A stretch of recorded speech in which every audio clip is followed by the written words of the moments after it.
film and TV channel. We're all staying safe and well. We're going over to look at an independent film. Not too sure when it was available, this one. I've got no dates on it. I'm trying to get as much information as I can, but seek it out. I think it's well worth a little watch. It won't appeal to everybody, and it wasn't...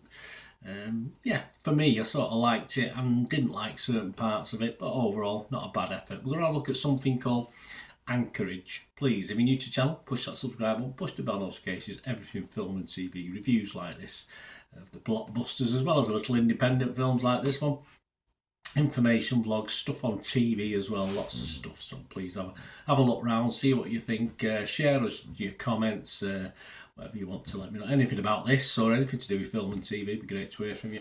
And if you do have a split second just to leave us a like, just to press that thumbs up button, it'd be much appreciated.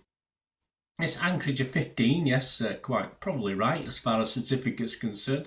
Just 79 minutes, so you knock out the credits, it's probably about between 70 and 75 minutes, so not a long film. Yeah, that's okay. I say it flew by, which is fair enough because it's only a short time, isn't it? It's classed as a drama, a bit of a violent road movie drama, I'd class it as, and it's about two brothers who attempt to drive a trunk full of opioids from Florida to Alaska. Yes, a bit of a drive that, isn't it? It's cash in big in the land of gold. Yeah, big chance to take, isn't it? Of all that distance, they're not going to get stopped at some stage by law enforcement, etc., or other things may happen. But hey, there you go. This is sort of standard these two brothers are up to, I suppose, or the common sense they've got. A split-second act of violence, of course, and as you'd expect, somewhere in the California desert derails their trip and sets them on a crash course with tragedy. Yes, it's not exactly Thelma and Louise, but yeah, you can get the gist of what we're talking about. This stars, well, excellent cast. I mean, there's only two main guys, of course, Scott Monaghan, Dakota Lush, got Christopher Curry Smith in it as well. But yeah, the two main characters who play the brothers, excellently done, very, very well done. What's it scoring? Well, the critics, Rotten Tomatoes, only 8 critics have left a score, but it's getting 100% positivity. 8 fresh, no rotten, so that'll do. 7.3 out of 10 is fine.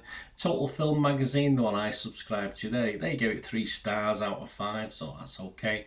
And the public, well, Internet Movie Database is the main one we go to. Not as enamoured as some of the critics, which sometimes you get with this sort of film.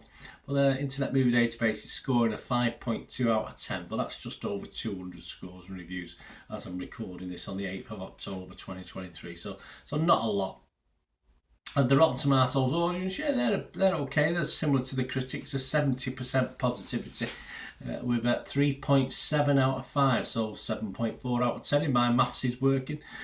So again, not bad. So that brings us really onto my scores, old Bernard's scores. I mean, this film was shot in 5 days, so on that basis, I would say it was a cracking effort to be done. As I say, it's an independent film, fairly low budget.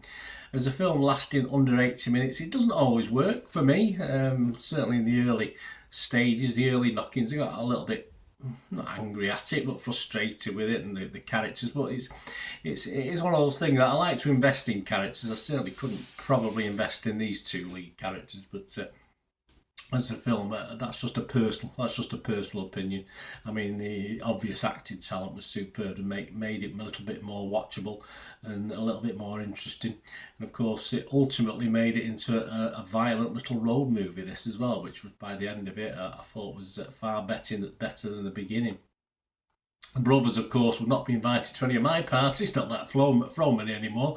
Well, one of them perhaps was savable, but there's a little too like real brothers for me that, you know, the tension between them sort of works, obviously very dark at times, but you can get that vibe from it, and I think it did very, very well on that in that style.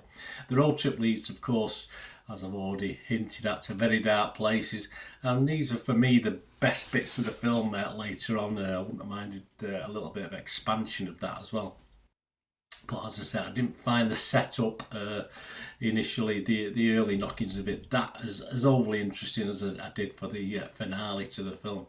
So stick with it is my sort of word on this. A lot of people like this. A lot of people not too overly enthused with it, but stick with it. It does get better. It's powerful, gritty. It won't live long in my memory. I'll just put it down as an okay watch, but a very worthy, independent, low-budget effort. So my little scores for this one, if it was Metacritic, I would go mixed on it. Yeah, I'm not totally convinced. Rotten Tomatoes, I'd have to go fresh because it's certainly not rotten. An Internet Movie Database, a score out of 10 for me as a member of Joel Public. Yeah, I was playing with giving it a 5.5, but I'm just going to give it a 6. As I said, I think the ending of the film made it worthwhile. And I said, it is a film that I might actually go back and watch again. As you probably, if you watch my vlog, some of these films I do tend to be doing bits and pieces while they're on. But I say, for the length of time this film is on, it might be worth another little watch because, as I say, the acting side of it was excellent, I thought, so a worthy effort. But I'll give it a 6 out of 10, which is a watchable score. But please let me know what you think. Let me know what you think of this film. As I say, it's I won't be thinking about it probably in 12 months' time, but not a bad little diversion. Let me know what you think, guys. Great to hear from you. So we meet again. That's one thing, don't I? Please stay safe, everyone.